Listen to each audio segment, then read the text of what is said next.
You ever watch a kid walk into a room and feel like the whole place just clenches up, like the air itself decides he doesn't belong? That's how it started for Darius. 12 years old, dark hoodie, scuffed up sneakers, nothing fancy. Just a kid trying to eat pancakes on a Saturday morning at some rundown diner in Cedar Hill, Georgia. Place wasn't even half full. But the waitress. She blocked the booth with her tray like he was about to rob the register. "You can't sit there," she snapped. Darius looked up, confused. "Why not? Is it reserved?" Her lips tightened. She didn't need to say more. She just nodded to the back corner. "Near the bathrooms. Yeah, that kind of message." And the worst part. He paid for his food.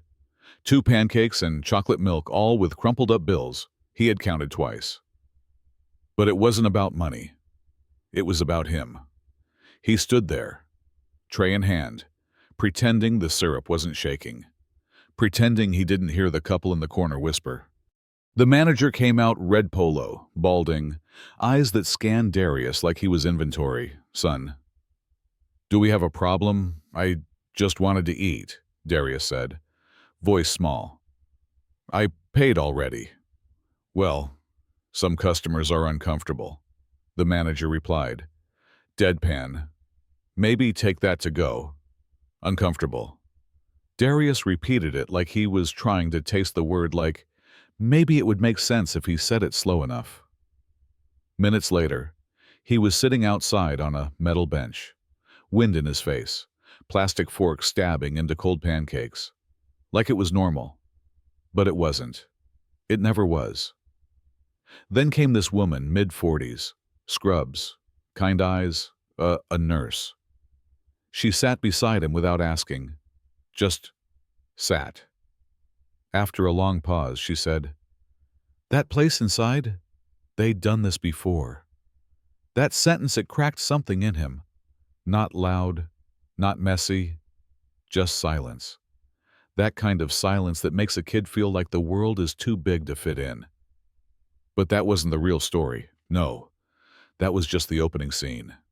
Because later that afternoon, Darius walked into the courthouse beside his foster mom, Tanya, dressed in his best shirt and shoes so clean they squeaked. He had practiced how to sit, how to smile, how to sound stable, because that's what the social worker told him. Judges like stability. The courtroom was big, cold, like it didn't expect children. And when the judge walked in white, late 40s, stern, unreadable, Darius froze. Her name was Judge Karen Whitmore. Something about it rang a bell he didn't even know he had. She glanced through the file like she was checking grocery items, not deciding a kid's future. Then she looked up. "You've been through 3 homes, young man. Why should this one be any different?" The words felt like an accusation, like he was the reason they didn't work out. Darius took a breath. "Because this one feels safe." "Be specific," she said. He looked at Tanya, at how she waited for him outside the diner, how she didn't flinch when he had night terrors, how she bought him socks without holes. "She listens," he said.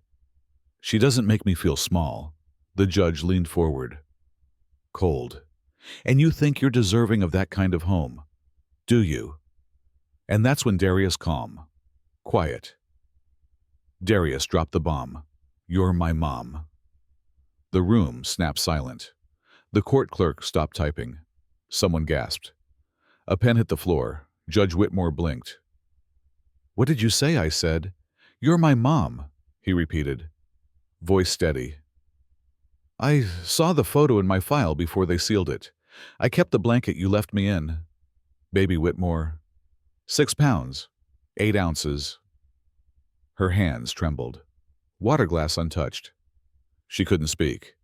But Darius wasn't angry. He was tired. "You want to know what kind of home I deserve," he said. "I've lived in group homes with roaches. I've had socks stolen, birthdays forgotten, teachers who called me a problem before they knew my name. But I've also had a librarian who let me stay late to do homework in the warm, A teacher who gave me extra lunch every Thursday. And now, I have Tanya. He turned toward his foster mom, gave a small smile. I think I know what kind of home I deserve. The judge tried to hold composure, called it an emotional outburst, tried to move on like the last 5 minutes hadn't cracked open 20 years of guilt. Then, child services walked in stiff collars. Clipboards, no eye contact, we have concerns. One said, emotional volatility, trauma indicators, academic inconsistency, historical data. They said, like that told his story. Darius interrupted. You forgot resilient. But they weren't listening. They wanted evaluations, checklists, charts. Until he pointed straight at the bench. My trauma has a name, it's sitting right there. More gasps. Tanya grabbed his shoulder, gently, but he wasn't done. You're judging if I'm lovable, but you're the one who gave me away. Then, twist number 2. A woman stepped in from the back, sleek suit. Confident walk, introduced herself as Renee Jacobs, National Director of the Foster Advocacy Fund. I'm here on behalf of Darius Cole, she said. You could hear the oxygen leave the room. Renee laid down a folder, proof the judge had been sabotaging Darius's placements for years. Quiet calls, subtle flags, delays, all to keep the truth from surfacing. Why would a judge do that? Tanya whispered. Because she's not just any judge, Renee said. She's the biological mother. A hush fell so heavy it felt like gravity doubled. Renee kept going. Darius has perfect attendance now. Mentors younger kids. Still pulls straight A's. He isn't unstable. He's extraordinary. And from this moment, the state no longer controls his case. The judge tried to reach for the gavel, but it was too late. This wasn't her courtroom anymore. This was Darius's story. He walked out, not as a case file, not as a mistake, but as a boy who made truth louder than power, who looked his own history in the face and didn't blink. And as he passed the cameras waiting outside, the same kid who wasn't allowed to sit at a booth now made the world sit up and listen. Now I gotta ask you, who gets to decide if a child is worth love? If this hit you, share your story in the comments. Because somewhere out there, there's another Darius waiting to be seen.